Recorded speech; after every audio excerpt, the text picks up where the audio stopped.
you a full vaccine. Just want to ask some questions. And yet your organization is making money selling a child's product to parents for $26, which casts fundamental doubt on your usefulness.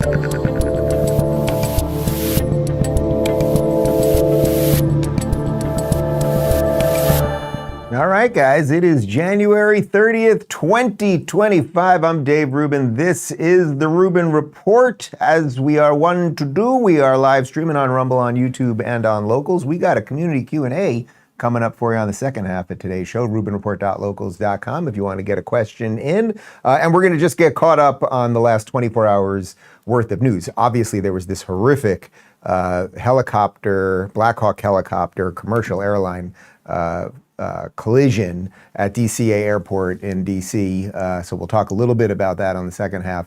But there's a whole bunch of political stuff to get caught up on before we get to that. And it's a tragedy, and it's horrific, and it's unfolding at the moment. So there may even be some more info as we're doing this live stream right now. But I want to start basically focusing on this RFK hearing from yesterday, because as our cold open there illustrated, it was just an absolute circus. If you want to see just sort of how sad and pathetic and thin the modern left and the Democrat Party has become, it was all on display yesterday as the usual cast of characters just went after RFK, who was one of them a year ago. And that really is the key part of this. All of these people loved this guy a year ago. Then he, finds common cause with Donald Trump because he's into health, and now they think he is evil. So we'll do that. Apparently Tulsi's hearing is going on right now. So if anything really great breaks with that, we'll try to throw that in, and then we'll see about Kash Patel and a whole bunch of the others. So we're going hardcore politics today. Let's dive right into the RFK hearing. Yesterday, we're going to start with Senator Jackie Rosen from Nevada asking RFK about what is he doing here? Why does he care about this stuff? If it really is fundamental to what you believe, how do you live with that? How do you address those issues as you're moving forward, knowing that it's going to harm Senator? Americans? Yeah. You want me to answer the question? No, I'm asking you. Okay. President Trump has asked me to end the chronic disease epidemic and make America healthy again. And I'm in a is that unique the only reason position. why you're at HHS? Is that the only reason why then you're at the HHS, to address that one issue? President Trump has asked me because I'm in a unique position to end that. And that is what I'm doing. And if we don't solve that problem, Senator, all of the other disputes we have about who's paying, and whether it's insurance companies, whether it's providers, whether it's HMOs, whether it's patients or families, all of those are moving deck chairs around on the Titanic. Our ship is sinking. Our 60% increase in Medicaid over the past 4 years is the biggest budget line now, and it's growing faster than any other. And no other nation in the world has what we have here. No other nation has a chronic disease. We have the highest chronic disease burden of any country in the world. We had, during COVID, we had 16% of the COVID deaths in a country. We only have 4.2% of the world's population. We had a higher death count than any country in the world. And when CDC was asked why, they said it's because Americans are the sickest people on earth. The average person who died from COVID, American, had 3.8 chronic diseases. This is an existential threat economically, to our military, to our health, to our sense of well-being. And it is a priority for President Trump. And that's why he asked me to run the agency. And if I'm privileged to be confirmed, that's exactly what I'll do. All right, real quick correction. That was not Nevada Senator Jackie Rosen. That's actually Catherine Cortez Masto, she's the other Nevada senator. But that aside, I mean, that right there, that moment perfectly illustrated exactly what is wrong with the swamp and the Democrat Party, and exactly why RFK and Trump and this new coalition have come together. He basically says, Trump brought me around to end the chronic health problem, right? That I want to make America healthy again. You'd think everyone would get on board with that. She goes, is that the only reason you're at HHS? Is that not reason enough? I am here to end the chronic health problem that we have in America. And then, of course, what he says at the end is he connects that to what happened during COVID. Why were our COVID numbers so high? It was because we had all of these comorbidities. We had so many people who were obese and had diabetes and had heart problems and all of these other things. That's the chronic health problem he's trying to go after. So for her to even, is that all you're going to do? You're just going to make America healthy again? You're just going to make sure kids aren't fat and don't have diabetes and heart problems and everything else? Is that all you get? Like the smug self-righteousness of these people. And you can even just see, we're going to show you a couple more clips, but you could just see the look in his eyes of like, man, I can't believe I was with you people. You sellouts, you awful, awful human beings. And speaking of awful human beings, Elizabeth Warren, who really is one of the worst. She's this faux socialist. She's also a faux Native American. She's got the attitude of like a librarian in a horror movie. She's just absolutely terrible. Watch their exchange. You said that President Trump asked you to, quote, clean up corruption and conflicts. Sounds great. You've said that you will, quote, slam shut the revolving door between government agencies and the companies they regulate. That also sounds great. So here's an easy question. Will you commit that when you leave this job, you will not accept compensation from a drug company, a medical device company, a hospital system, or a health insurer for at least 4 years, including as a lobbyist or a board member? Can you just repeat the last part of the question? Can I commit You're to not going to take money from drug companies in any way, shape, or form. Who? Me? Yes, you. Oh. Yeah, I'm happy to commit to that. Okay, good. That's what I figured. I said it's an easy question to start with. And I think you're right on this question. I don't think any of them want to give me money, by the way. Let's keep going. Okay, now the reason I'm showing you that is she's trying to be nice there, right? She's trying to, oh, I'll give you an easy one. And of course, he's not going to do that. And it would be nice if Elizabeth Warren wanted corruption to be taken out of the system and waste to be taken out of the system and everything else. But now that was her little good cop, and now she went right to bad cop. I'll comply with all the ethical guidelines. That's not the question. You and I, you have said You're asking me, Senator, you're asking me not to sue vaccine pharmaceutical companies. Yeah, you are. That's exactly what you're doing. Look, no one should be fooled here. As Secretary of HHS, Robert Kennedy will have the power to undercut vaccines and vaccine manufacturing across our country. Kids might die, but Robert Kennedy can keep cashing in. Senator, I support vaccines. I support the childhood schedule. I will do that. The only thing I want is good science, and that's it. How about then say you won't make money off what you do as Secretary of HHS? Clear that Mr. Kennedy has gone through the same Office of Government Ethics process as every single other nominee in the Finance Committee this year and in previous administrations. In addition to listing his assets, including the items that you've identified, he has signed an ethics letter that has been reviewed by the Office of Government Ethics concerning any possible conflict in light of its functions and the nominee's proposed duties. And we have a letter from the Office of Government Ethics that he hasn't complied completely with all applicable laws and regulations governing conflicts of interest. Good for Mr. Crapo. I never heard of that guy before, but you see what he's doing there. He's basically just smacking down Elizabeth Warren on behalf of RFK. He has gone through every bit of vetting that they would go for anybody on this.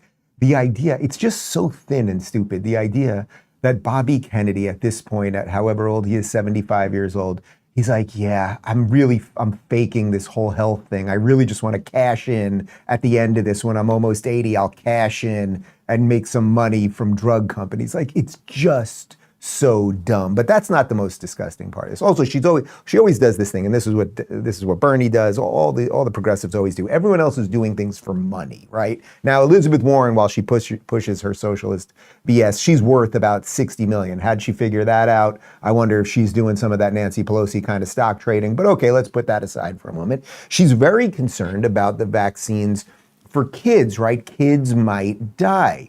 That's interesting that Elizabeth Warren is concerned about that, because this is one of my favorite clips. We've played this many times back in 2020. You tell me, how concerned is Elizabeth Warren when it comes to children? In Massachusetts right now, those crisis pregnancy centers that are there to fool people who are looking for pregnancy termination help outnumber true abortion clinics by 3 to 1. We need to shut them down here in Massachusetts, and we need to shut them down all around the country. You should not be able to torture a pregnant person like that. That woman is pure evil. I don't know how many times we've played that clip, but every time I see it, it's worse. She's upset that these places that try to help women and offer resources so they don't have to have abortions, so children can live, so you don't have to kill the babies. She wants them to be shut down. She's a vile, disgusting human being. I should give you some information here from Vox.com about how much she cashes in from Big Pharma, by the way. During the 2020 election cycle, Senator Elizabeth Warren received approximately $822,000 in contributions from individuals and political action committees associated with the pharmaceutical and health products industry. In 2019, Warren pledged to donate $4,500 in contributions she had received from members of the Sackler family, owners of Purdue Pharma, to organizations addressing the opioid crisis. The Sackler family is infamous for their role in the opioid crisis through their ownership of Purdue Pharma, the company that produced and aggressively marketed OxyContin, a highly addictive prescription opioid. In 1996, Purdue Pharma introduced OxyContin, claiming it had low risk of addiction. However, internal documents later revealed that the company knew about the drug's addictiveness, but misled doctors and the public. So yeah, she's a really, really, really shitty human being and a liar and a buffoon, and she should be embarrassed. And if you support her or know anyone who supports her, you should have your head examined. Let's move on, though. Here is New Mexico Senator Ben Ray Lujan asking if RFK would cut Medicaid, which has quite literally nothing to do with his job at HHS. Let me ask you this way, since it's only about President Trump. I support making it better, Senator. If President Trump asks you to cut Medicaid, will you do it? Oh, it's not up to me to cut Medicaid. It would be up to Congress. And You don't I'm want to going to answer? work. I'm going to work. Mr. Kennedy, you don't want to answer? I'll move on. Do you know how many states? I'm sorry, guys, but why are all the Democrats fucking idiots? Like, that man is a fucking idiot. Play it again. Play it again for just think about what he's saying here. He's asking a question that is it's completely incorrect. The premise of the question is completely incorrect. The head of HHS has nothing to do with cutting Medicare. If they want to cut Medicare, you have to go through Congress. This is Civics 101. Then RFK gives him the correct answer, and he laughs it off and it's just so incredible. Let me ask you this way, since it's only about President Trump. I support making it better, Senator. If President Trump asks you to cut Medicaid, will you do it? Oh, it's not up to me to cut Medicaid. It would be up to Congress. And You don't I'm going to work. I'm going to work. Mr. Kennedy, you don't want to answer? I'll move on. Do you? Laughing. You don't want to answer. You don't want to answer. It has literally nothing to do with his job. These people are horrible, whether they're trying to kill babies or they don't understand the basic functions of government. They are just horrible. But let's continue. Here's Virginia Senator Mark Warner. And again, he's trying to catch Bobby on his money-making scheme. I saw an email that you put out Monday night, or your campaign did, in a fundraising email. Your presidential campaign celebrated that the freeze on all new regulations, guidance, and announcements is a way to protect unelected bureaucrats from further undermining our health freedom. Then you ask your donors to help pay for your campaign debt. Did your campaign and you put out that? I don't think my campaign exists anymore. All right, well, listen, I got to tell you this. I'm waving my arms and saying a bunch of stuff, so it must be something. Yeah, the campaign doesn't exist. That's complete nonsense. And speaking of complete nonsense, washed up windbag socialist Bernie Sanders is very upset about children's clothing. You have started a group called the Children's Health Defense. You're the originator. Right now, as I understand it, on their website, they are selling what's called onesies. These are little things, clothing for babies. One of them is titled Unvaxxed, Unafraid. Next one, and they're sold for $26 a piece, by the way. Next one is no vax, no problem. Now, you're coming before this committee and you say you're pro-vaccine. Just want to ask some questions. And yet your organization is making money selling a child's product to parents for $26, which casts fundamental doubt on the usefulness of vaccines. Can you tell us now that you will, now that you are pro-vaccine, that you're going to have your organization take these products off the market? Senator, I have no power over that organization. I'm not part of it. I resigned from the board. Yeah, that was just a few months ago. You founded that. You certainly have power. You can make that call. Are you supportive of this? I've had nothing to do with Are you leadership. supportive of these onesies? I'm supportive of vaccines. Are you supportive of this clothing, which is militantly anti-vaccine? I am supportive of vaccines. I will. I want good science, and I want to protect. But you will not tell the organization you founded not to continue selling that product. Thank you, Mr. Chairman. What a just pathetic old socialist buffoon. Like, it's so interesting how irrelevant he became in all of this, and he's just such a big pharma sellout and everything else. Putting aside what Bobby's feelings are or aren't about vaccines for a moment, and by the way, you're allowed to be skeptical of vaccines, and you're allowed to be skeptical of the schedule, and you're allowed to ask questions about how this relates to autism and all sorts of things. You're allowed to do those things. You're a free American in this country, and you're allowed to do that. And Bobby, as at the helm of HHS, is allowed to ask these questions. He's not in charge of that group anymore. $26 for the onesie. It's a type of clothing. I think we have a picture of Bernie from last night. Well, that was going around. I'm pretty sure that's real. So you can see Bernie was really upset because they didn't have one that was more form-fitting, I guess. Let's go back to that clip for a moment, because you might have recognized somebody who is having a good time in the background. Are you supportive of this? I've had nothing to do with leadership. Are you supportive of these onesies? I'm supportive of vaccines. Are you supportive of this clothing, which is militantly anti-vaccine? You see what they've done? There's Megyn Kelly just laughing at what an old buffoon. Bernie, even if Bobby was selling those things and you didn't think it was right and he was on the board, does that override this man's desire to get rid of the chronic disease epidemic in this country? Does that override the idea that someone should be going into these agencies and figuring out where the waste is and what happened during COVID and all of those things? But you're upset about a onesie. Since Megyn Kelly was there listening to the festivities, I thought we'd play this clip, and she perfectly illustrates what has, again, Bobby was a Democrat a year ago. In a normal world, Megyn Kelly is probably still a Democrat 20 years ago. I am, Elon, et cetera, et cetera. And here's Megyn on just how ridiculous the Democrats have become. His opponents didn't get it. Even some of the Republicans didn't get it. But for the most part, they did well, the Republican senators. A couple, which I'll go over, were annoying. But the Democrats once again made fools out of themselves. They made fools out of themselves in the same way they keep looking at Trump and saying, Hitler, Nazi, fascist, convicted felon. And everybody's like, screw you. We have a country to save. That's how I felt today watching them go after RFK. They don't get it. That audience was filled with parents, moms, with infants, with little kids with them, trying to send a message to these senators. They're done playing these ridiculous games. Half these senators are on the take with Big Pharma, or Big Ag for that matter, and doing Big Pharma's bidding live in the hearing. They don't want RFK. They don't want somebody who's been suing Big Pharma his entire career. That's who pays their reelection bills. And it was very obvious as you watched them today.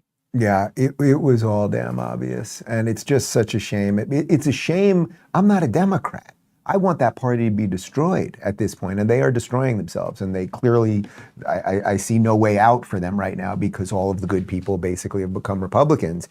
But like, congratulations, guys. This is what you're left with. You're left with a bunch of millionaire socialists yelling at somebody who's trying to make the children of America healthier. That's what you guys have come across. And if you really want to connect this to more largely what has happened in this new cultural revolution that we're going through, which is so connected to how awful the mainstream media is. Well, Callie Means, who I've had on the show, who's been one of the leaders of the MAHA, Make America Healthy Again movement, and talks a lot about regenerative farming and all sorts of stuff. If you haven't seen my interview with him a couple months ago, you should check it out. He tweeted this out. Look at this. So he was at the hearings, and there's press rooms and there's room where all these mainstream reporters sit. And he wrote, astounding, reporters at RFK hearing have pre-written negative headlines. So he just took a picture of this reporter's computer. This is before the hearing began. And what does it say there? RFK Jr. faces grilling on anti-vaccine comments and animal mutilation at confirmation hearing live update. So before the hearing had begun, the spin was already there. So you can see how all of these things are connected. The collapse of the Democrat Party, a media that runs cover for them, millionaires that are social, like it's all just there to see right now. And the question is, do you want to see it, and do you want other people to see it? And then how do we move forward? Here's RFK's close, which was just, it's just like, come on, people, confirm this freaking guy. I will conclude with a promise. The members of this committee, to the president, and to all the tens of millions of parents across America, especially the moms, who have propelled this issue to center stage. Should I be so privileged as to be confirmed, we will make sure our tax dollars support healthy foods. We will scrutinize the chemical additives in our food supply. We will remove financial conflicts of interest from our agencies. We will create an honest, unbiased, gold standard science at HHS, accountable to the president, to Congress, and to the American people. We will reverse the chronic disease epidemic and put the nation back on the road to good health. Thank you. You think he is the bad guy in this story. You've got this whole thing completely backwards, but that's all the Democrats have left. The guy has dedicated his life. I'm not saying he is right about everything. And I certainly have differences when it comes to some political things with him. Remember, I had him here debating. He's still, at least at some level, for affirmative action. He was not for the Supreme Court reversing it as it pertained to college admissions. You may remember we debated that, and we got into it. And by the end, he basically agreed with me. But the point is, I don't agree with him on everything. But I know, having now interviewed him at least 3 times and broken bread with him a bunch of times and been to events with him, this is a good, it's just so damn obvious. You don't even need me to say it. This is a good, decent man who has put his reputation, his family relationships, all of that on the line so that, I don't know, we could get poisons out of children's cereal, so that we could look at the vaccine schedule again and be like, boy, you know, 50 years ago, the schedule included, say, 6 vaccines, and now it has 100 vaccines. Like, what's really going on here? Or, I don't know, could we maybe look at what the high hell did happen during COVID and what is going on at HHS, literally in the building? How many people there are actually working or showing up to work and doing anything that has anything to do with making us healthier or anything else? So if you think he's the bad guy, I know you don't watching this, but if you know somebody that thinks he's the bad guy, it's like, send him that clip. What do you disagree with here? Or do you agree with the millionaire socialist who's taking money from pharma and then screaming at him? Like, it's pretty damn obvious. Nicole Shanahan, who was RFK's running mate, who's worth, what's she worth? She's got to be worth 100 mil, something like that, right? I mean, the woman's worth a ton of money. She is now, and again, should be a Democrat or was a Democrat. Here she is talking about how she's going to fund the primary challengers of some of these senators who just completely lied about him and misrepresented him and everything else. Nicole, great to see you today. What did you think of the hearing? What did you think of the performance by both the senators and RFK? RFK did a great job, and I just want everybody to know that the MAHA unity movement is very, very strong in the United States right now. Arguably, it is the largest movement in the world, and it is what catapulted President Trump back into the White House, and it is fully behind RFK Jr.'s confirmation. And so watching the senators at work today, I just have to say thank you to Senator Ron Johnson. I got many text messages from moms across America who were in tears to hear his earnest support of RFK Jr.'s confirmation.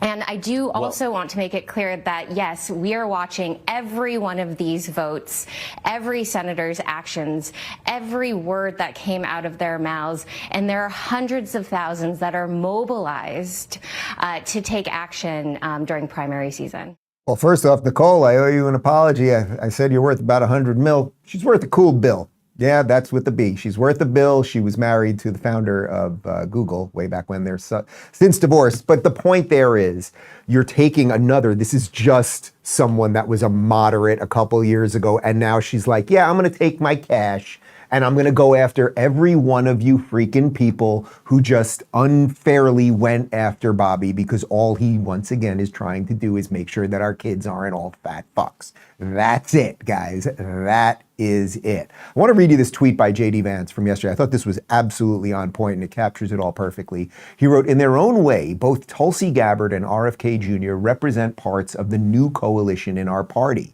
To say they're unwelcome in the cabinet is to insult those new voters. To reject their confirmation is to reject the idea that President Trump decides his cabinet. That is so right. I am so glad to hear JD say it. And that's actually connected to what Nicole just said in that clip right there, which is that the MAHA thing and the MAGA thing are deeply connected. Now, does most of the MAHA people, they're more disaffected libs, let's say, so they're not traditional conservatives. Then you've got sort of more traditional conservatives, I'm giving you kind of layman's language on this, like these are different political groups in normal times, but they have come together because of the love of America. So they're putting aside, do we all agree on abortion? They definitely don't, right? The MAGA base is definitely more pro-life than, say, the average disaffected lib who's now part of MAHA. So there's a million ways you could try to get these people fighting with each other. It's just like the H-1B visa thing. So you had the tech bros versus the let's say the MAGA base. So there's all sorts of ways you can go and try to hack away at all of these people that have come together. But it is the challenge for all of us that love this country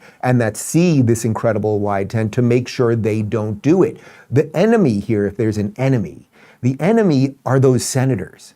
Not just because they took money from Big Pharma. Okay, fine, there's lobbyists. It's how our political system works, at least for now, or doesn't work, whatever you want to say. But because they're going after somebody that they know, Bernie Sanders knows in his heart that Bobby Kennedy is a good man trying to do good. Elizabeth Warren knows in her cold, coal-like heart that he is a good man, right? I'd like to get poison out of children's cereals. I'd like kids not to be that fat. We should have, proper efficacy for, mandated injections. You're evil. Like, it doesn't even stand to the slightest amount of scrutiny you could possibly imagine. So there will be a fight. They will always be looking to drag these two things apart. But Nicole Shanahan with her bill and, proper communication from RFK and a bunch of us defending them as they deserve defense, I think we will win this thing. Guys, we're going to get to the absolute tragedy yesterday that took place in D.C., this Blackhawk helicopter crashing with a commercial airline in just a sec. But first, let me talk to you about high-impact protein. Celebrity fitness trainer Tony Horton says it's possible to build strength as you age with this simple, game-changing method. Horton, who's trained stars like Bruce Springsteen and Stevie Nicks, claims his approach takes just 1 to 2 minutes a day and delivers remarkable results. Age-related muscle loss doesn't have to be inevitable, Horton explains. With this method, you can feel stronger and healthier than you have in years. His method combats the natural muscle loss that starts around ages 40 to 50, which can lead to frailty and reduced mobility. Thousands of Americans are already raving about the results, like how they feel 20 years younger. Want to learn how it works? Horton has released a free video report detailing his technique. Go to tonyprotein.com/Rubin to watch it now. That's tonyprotein.com/Rubin, or click the link below. Start your journey to strength and confidence today. All right, so we'll get to the tragedy at DCA in just a second, but I wanted to cover one other thing that happened yesterday, which is quite fantastic, actually. Donald Trump signed his first piece of legislation into law. This is from Department of Homeland Security. President Donald Trump signed his first piece of legislation into law, the Laken Riley Act. This law mandates the federal detention of illegal immigrants who are accused of theft, burglary, assaulting a law enforcement officer, and any crime that causes death or serious bodily injury. I think the imagery of this being the first piece of legislation that Donald Trump signed is pretty perfect and on point and consistent with everything that we've seen in these 2 weeks here. Now, of course, as you guys know, Laken Riley was killed by an illegal immigrant. Joe Biden, you may remember this, was originally, well, here he is apologizing for correctly calling Laken Riley's killer illegal. Watch this nonsense, and then you'll see Trump signing. When talking about the man who allegedly killed Laken Riley. An undocumented person. And I shouldn't have used illegal. It's undocumented.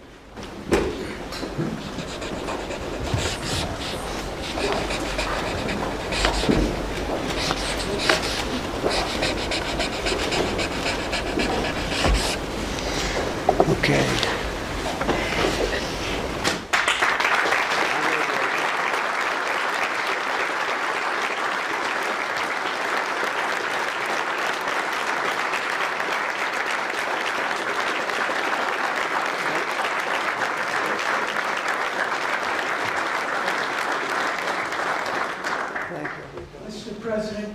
I mean, doesn't that say it right there? Like that side by side, you have the old, mind-muddled man who is pretending to be president apologizing for calling a murderer illegal. I should have said undocumented.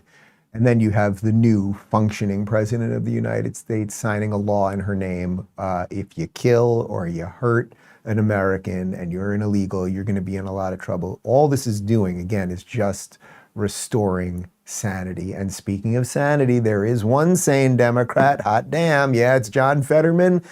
He wrote this on the Twitter: "Today I'm celebrating the Laken Riley Act being signed into law." You would think that you could get all of the Democrats on board something like that. Oh, you murder a police officer, you're an illegal, you kill a random girl, you're gonna pay the price. But no, they couldn't get all the Democrats on board that. But the deportation situation continues to ramp up, and here's Trump announcing that, well, Guantanamo Bay isn't going to be, it's going to be used again. That's pretty good.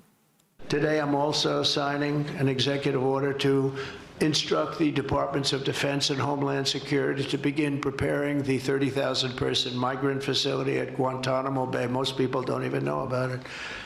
We have 30,000 beds in Guantanamo to detain the worst criminal illegal aliens threatening the American people. Some of them are so bad we don't even trust the countries to hold them because we don't want them coming back, so we're going to send them out to Guantanamo. This will double our capacity immediately, right? And tough. That's a tough place to get out of. You think this is a serious guy doing serious things? I mean, even the line that he says there, that some of these guys are so dangerous, we don't trust that if we send them back to wherever the hell they came from, that they won't get back in despite everything else we're doing. So we're going to send them over there to Guantanamo. And hopefully, for the most part, it's a temporary holding facility. And then eventually you do get them back. And hopefully the other countries will do the right thing while we take care of our border. And then these people can't get back in there. But the point of all of this is just another, I mean, we should just have check mark every day. Like, is Donald Trump doing every single thing that he promised to do so far? And every day he'd be getting a big green check on that. All right, so let's talk about the depressing tragedy from yesterday for just a moment, because a Blackhawk military helicopter crashed into a commercial American Airlines flight outside of DCA Airport, Reagan Airport in DC. Apparently there were 64 people on board. Here's a bit from Fox on that. Because we just got this from the Associated Press, and it says, quoting here, in audio from the air traffic control tower around the time of the crash, a controller is heard asking the helicopter, quoting here, Pat 25, do you have the CRJ in sight? In reference, of course, to the passenger aircraft. Tower, did you see that? Another pilot is heard calling seconds after the apparent collision. The tower immediately began diverting other aircraft from Reagan. So it appears there was some concern going in as to whether the Blackhawk helicopter had seen or could see this plane that was clearly on final approach, Kyle. All right, so it sounds like there's a little bit of conflicting information at the moment, but apparently all 64 people are dead. We're trying to get the exact numbers. It's still a little unclear because they're saying a few people were pulled out, but it sounds like all 64 people on the commercial airline were killed. And the 3 people in the Blackhawk helicopter were killed. According to Bloomberg, there are no survivors in the Washington plane crash, DC's fire chief says, as efforts shift to a recovery operation. So this is an unbelievable tragedy. We do not know exactly how this happened. Let me show you this quick dash cam video of somebody that apparently was driving to DCA as this happened. Color is it? It's blue. It's blue. Oh, what happened? oh my God. Oh my God. All right, so look, there are all sorts of conspiracy theories flying. I'm not getting into any of that stuff today. We will find out more. We will see what happened. I want to read this post from Trump on Truth Social. The airplane was on a perfect and routine line of approach to the airport. The helicopter was going straight at the airplane for an extended period of time. It is a clear night. The lights on the plane were blazing. Why didn't the helicopter go up or down or turn? Why didn't the control tower tell the helicopter what to do instead of asking if they saw the plane? This is a bad situation that looks like it should not, or that it should have been prevented. Not good. So look, we don't know what happened here. We will find out. Obviously, they're going to find out what happened with the control tower and a whole bunch more, maybe. We will find out. We will find out what happened, but we're going to leave it at that. It's an utter tragedy and disaster. And yeah. All right, guys, let's talk about BHMD1 for a moment, and then we'll have a Rubin Report Locals.com community Q&A. We've been told our whole lives that wrinkle creams were the easiest way to look younger. Now, one doctor says that's nothing but old news. According to Dr. John Lake, the world-renowned Beverly Hills beauty expert, most wrinkle fixes on the market are nothing but glorified moisturizers. They hardly make a dent on your appearance, and some can even be harmful to your skin, he said.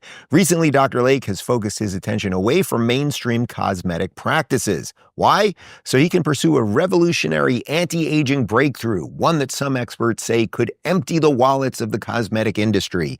It's almost like Photoshop for your face. You may even be mad after seeing how easy it is to visibly erase your wrinkles from view, Lake told reporters. His personal clients have dubbed his new do-it-yourself technique the age rewinder method because it can take years or even decades off your appearance in under 2 minutes. In light of this amazing breakthrough, Dr. Lake has released a step-by-step video to the public, free and uninterrupted, where he outlines exactly how to use this simple solution from home. You can find out more about this yourself right now. Go to bhmd1.com/Rubin or click the link in the description box below. That's bhmd1.com/Rubin. Again, go watch the video at bhmd1.com/Rubin right now, or just click the link in the description box below. All right, community Q&A. If you want to get something in live, rubinreport.locals.com. We have an Apple app and an Android app and on the computer and all that stuff. Talway says, Breitbart recently reported that LA Mayor Karen Bass will be hiring an outside consultant to rebuild the Pacific Palisades in a more equitable and environmentally sustainable way. She intends to award the contract without authorization from the property owners. What are your thoughts, and what would you say as a former Californian people should do about this? So yeah, I did read this article. This should not surprise anybody, right? This is what giant authoritarian, I would say totalitarian states do. California has become rotten from top to bottom. It's not just that they're ineffective when there is a tragedy like a fire. It's that what do they do after? And we're finding out. So she's going to bring in outside consultants. And why do I think you're going to end up with something that looks a lot more like a 15-minute city or something along those lines than anything that those people who lived in those beautiful mountains of the Pacific Palisades or Malibu area wanted?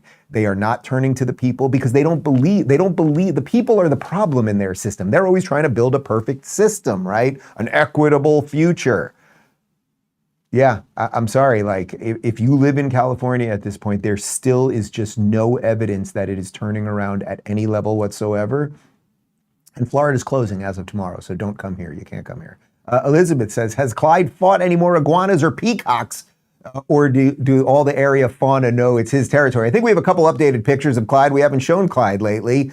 There's Clyde doing his thing. Some of you may remember that scar on his head. We got him the day that COVID started in Los Angeles, and he was at a kill shelter. They were going to kill him that day because people, remember how psychotic COVID was? They were literally killing dogs at shelters because they didn't have people to work there anymore. And our previous dog, Emma, had just died a few weeks before. I was supposed to be going on a book tour. We were just going to take a little break from having a dog, but I heard they were killing all these dogs, and I literally pushed my way into the shelter. They didn't want me to come in because I didn't even have a mask. I didn't own a mask at that time. It was right at the beginning.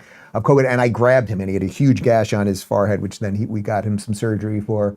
He's living his best life. You know, he doesn't get the attention that he used to get. That is true because of the kids.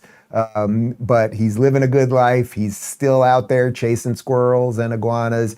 He has kind of cleared out our backyard, actually. Like, we're not getting the type of lizard infestation that we had before. But every now and again, iguana jumps in the pool and he runs around and they do their thing and he catches them and there'll be a little blood and what are you going to do?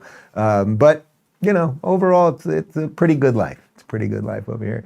Lil Red Sailboat says, how do I maintain relationships with friends who voted to give the radical Democrat administration another 4 years? I just can't look them in the eye for any length of time.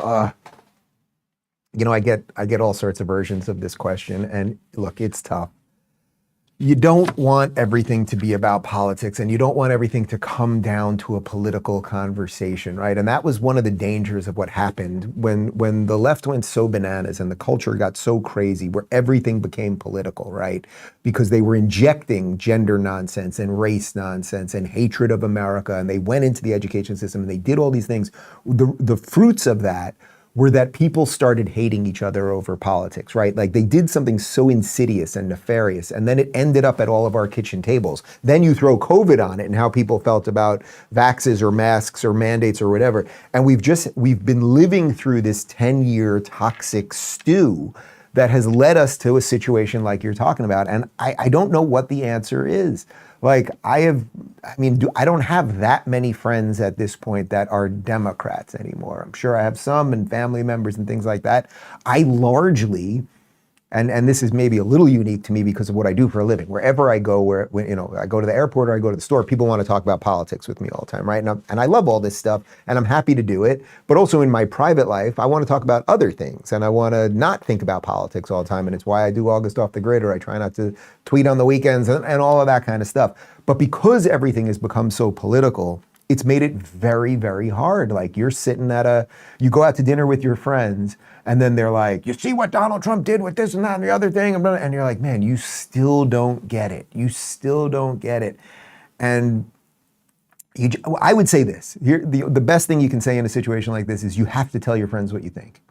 If what you're doing still at this point in 2025, especially with the way the culture has shifted, is basically just being like, I'll let them, they're just, they're kind of crazy lefties. I'll just let them hem and haw and scream and whatever. And I'm just not going to say what I think because that'll get me a piece. I'll get through the meal, right? Another peaceful day.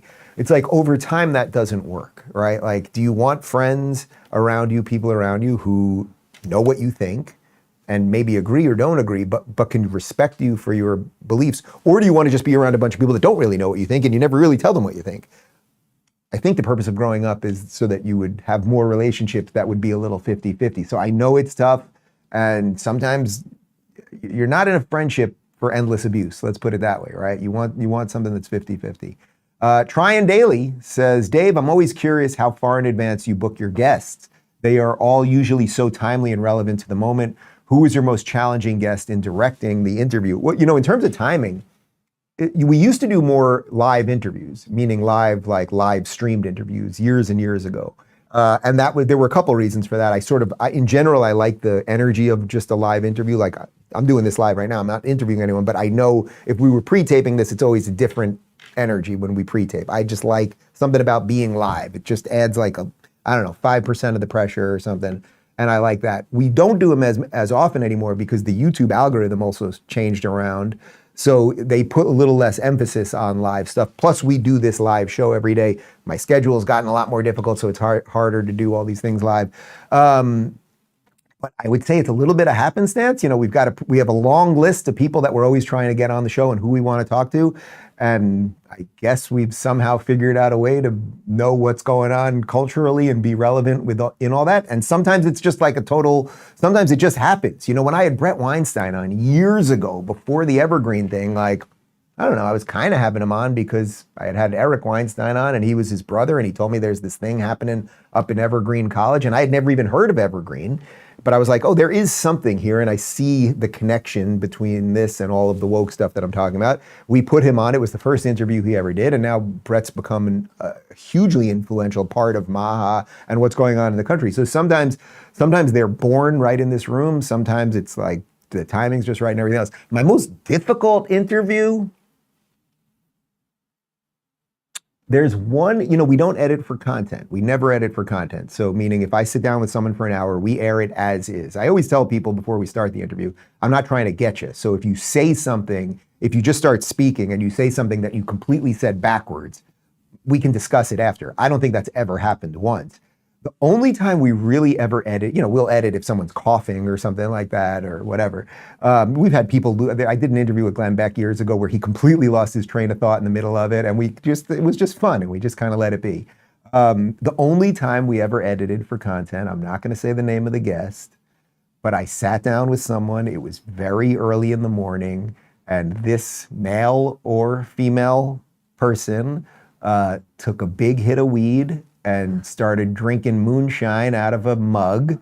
And we cut about 40 minutes of that to ensure that this person would have a career after. And I guess, I don't know, did I do the right thing? I'm not sure. Maybe we would, you know what, I'm gonna contact him or her and see if we can release that and see what happens. Michael says, at the risk of being overly pragmatic, doesn't securing the border and instituting proper vetting of immigrants mitigate the risk of anchor babies and thus avoid the shitstorm of controversy over changing the law around babies being born in the US? Seems like addressing the symptom and not the cause. Yeah, so there's a couple things happening here, right? Like if we get our border down properly and we make sure we know who's here and how they got here, and then we figure out all of the illegals that are here and everything else, whether you want some version of a pathway to citizenship or a certain amount of people have to go back. If we clean up all that stuff, then the idea of the anchor baby situation will in essence go away. So you're completely right about that. Now, will there be like wackadoodle extreme cases where a woman from France is 7 months pregnant, she's on vacation in New York, she has a baby, and should that baby be American? No one thinks that's right. That is not the intention of the law, obviously. But for the bulk of what you are talking about, meaning people who come here illegally, then have the baby here because the baby then gets automatic citizenship, and that's what anchors them to the country. That's why they call it an anchor baby. If we just had proper vetting, proper borders and everything else, yes, we could deal, that's really how you deal with it rather than necessarily changing the laws. But the bigger problem is we just have so many freaking people here right now who are illegal. We don't know who they are. We don't know what they're doing. And what do you do with that? So it's not just about closing the border or fixing the border. It's also about the problem that is here, whether we want to acknowledge it or not. Ham-handed says, I've watched you playing with your Sharpie while you talk as I fiddle with it right now. How do you do that without having black streaks all over your hands? Well, you should see me at the end of the day with the kids, because it's like they're really into chalk right now. So we got a lot of colored chalk outside, and it just gets everywhere, and markers and crayons and Play-Doh, and I'm like going to bed, and then there's suddenly Play-Doh in my toes, and but somehow I have maintained control of the Sharpie. But yes, I do notice that I fiddle with the panel. I don't know. It's like a little bit of like. I don't know, something like it's like I'm so focused with you guys here and I'm just doing that this offers my brain like a little extra something to kind of work on, like kind of chew on, I guess, while I'm doing that, something like that. But yeah, I pretty much don't get Sharpie all over me. All right, let's talk about Morning Kick and then we'll have more on the other side.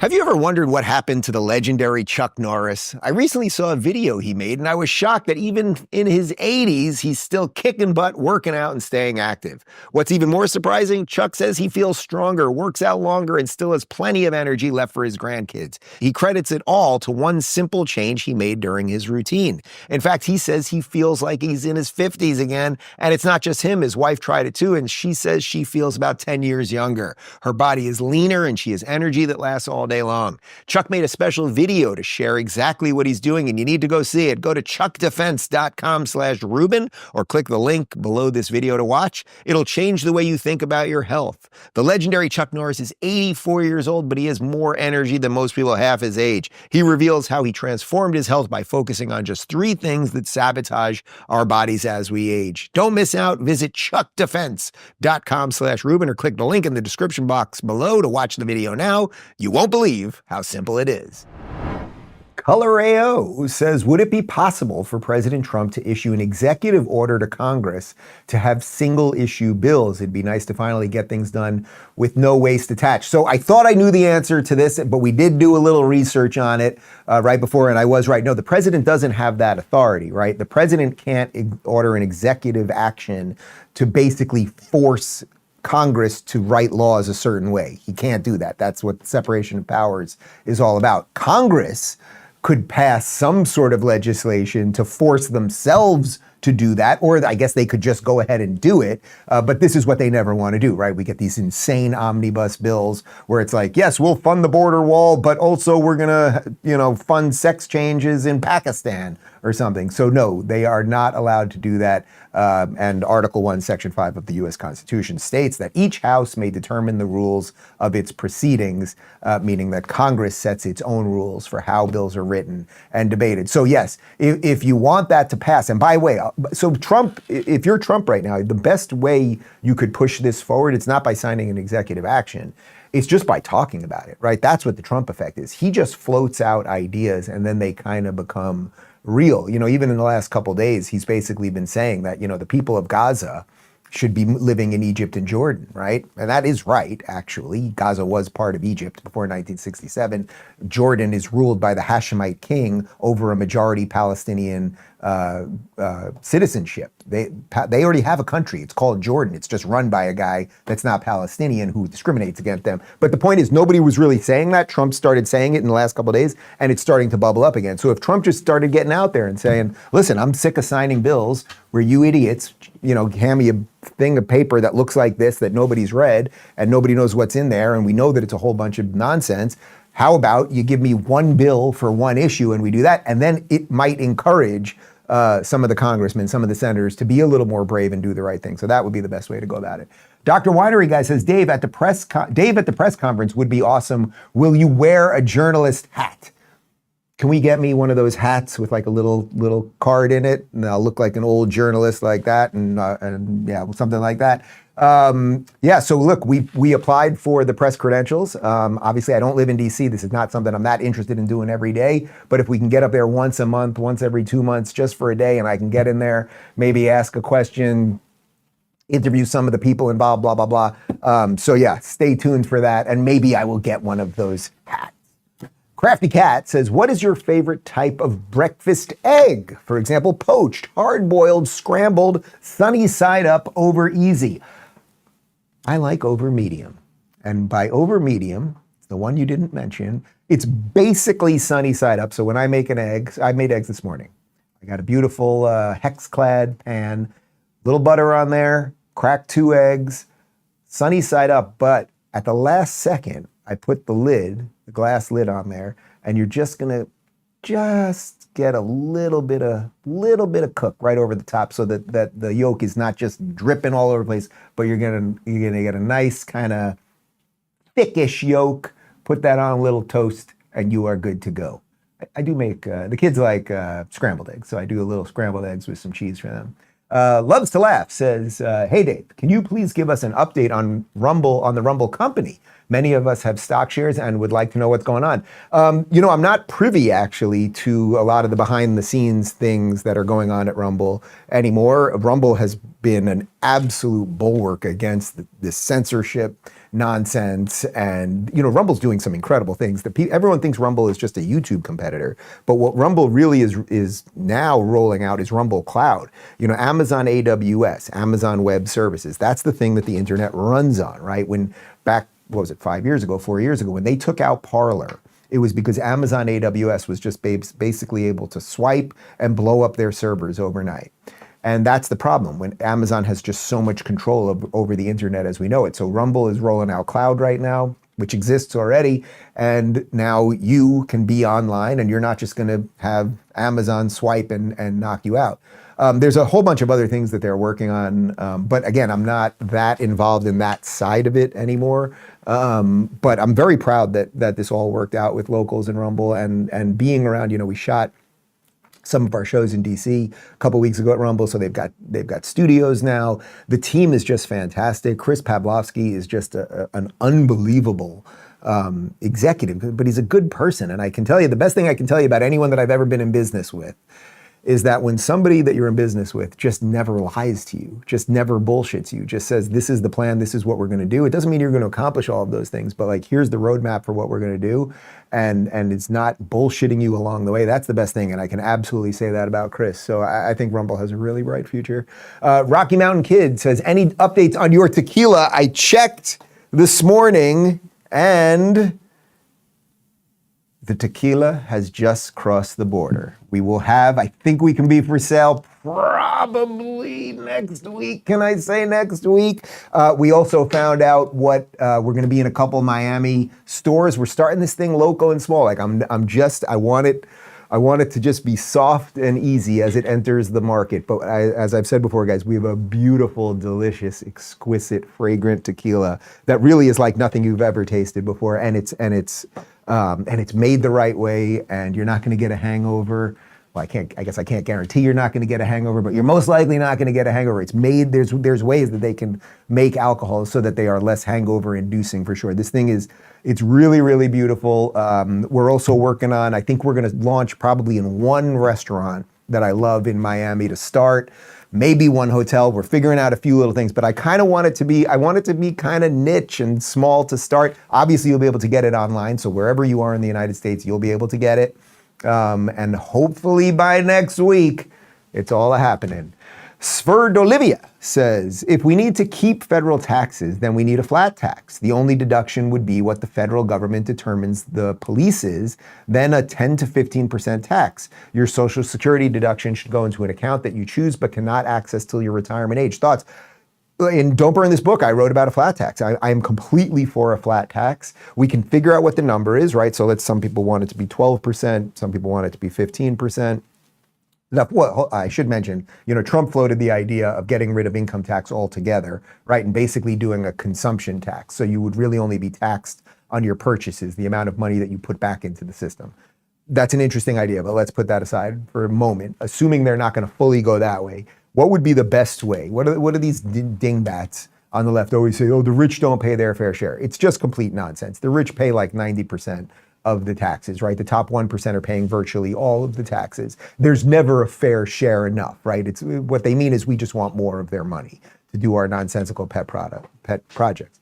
What you could do is you pick what the percentage is, 12, 13, 14, 15%. Everybody pays that number. You decide what you want to do with a few little deductions or things like that as it pertains to Social Security or whatever, but everybody pays the exact same amount. And then what you could do, and this is what I wrote in Don't Burn This Book, just to throw the left a bone, not that it ever does anything, but you know what? You want to exempt people who make less than 50 grand a year. If you make less than 50 grand a year, how about you pay nothing?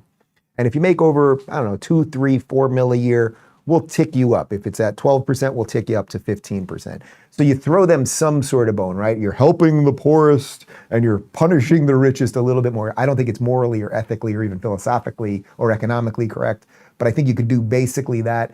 And the thing is with the flat tax, once you do that, then all of this bullshit class warfare that they're constantly throwing at us is gone. Everybody pays the same percentage. It's the only thing that is fair. It makes no sense.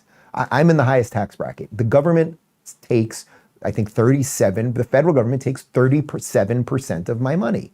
How does that make any sense? By the way, if I had more of that money, I would invest more into the show. I would hire more people, or if I wanted to do whatever the hell I would want to do, it's my money in the first place. So it doesn't really make sense unless you want to keep people kind of warring with each other. So yeah, I think Trump's going to do something big when it comes to tax, whether it's going more towards the flat tax or doing the consumption tax. I think the entire tax code is going to look very different 4 years from now than it looks right now. I'll fight you naked. We'll see about that.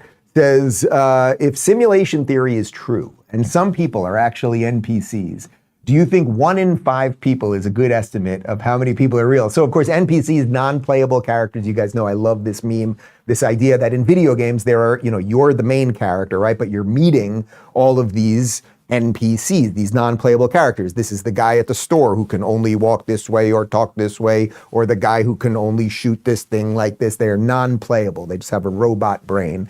And the idea of the simulation is basically, this is kind of a sci-fi idea that Scott Adams has really pushed out there, and there's probably some layer of truth to it. You can think of it in this kind of matrixy way, that there are a bunch of people out there who are just, it's not, you don't have to think about it in the most literal sense, but there are a bunch of people out there that don't think for themselves, that do whatever the system wants, that can't create or anything else, right? So they're sort of the NPCs in this. And then there's you, right? And you're hopefully the main player in your game of life, right? Like, think of it, life is a video game, and you're the main, why not be the main character as opposed to being one of the guys that can just shoot this way or just shoot this way?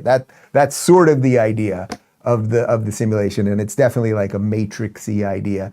So your question was wait, what was the question? Was it 1 in 5 are the playable characters or the non-playable characters? Do you think 1 in 5 people is a good estimate of how many are real? So basically, if you were to meet 5 people, only one of them is the playable thinking for himself character, and the other 4 are just the bots. Well, I would hope the numbers would be the other way around, but that probably isn't the case.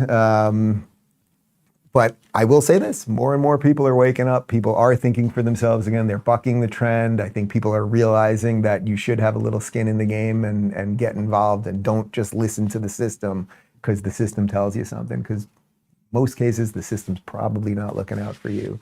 All right, guys, that is our program for today. I am very excited for tomorrow's show. So for tomorrow's panel, we're doing something a little bit different. Normally I have 2 guests on for the Friday show. We're doing a 3-guest bonanza, all-star bonanza. It will be Russell Brand, Sage Steele, and Jillian Michaels, and me. We're gonna do a weekly recap, and 4 people in boxes. We have that kind of technology here, Connor? My God, we have that kind of technology. We leave you with Donald Trump and post-game show in moments, RubinReport.locals.com. Ciao. But if you're not happy in the U.S., if you're complaining all the time, very simply, you can leave. You can leave right now. Come back if you want. Don't come back. It's okay too. But if you're not happy, you can leave.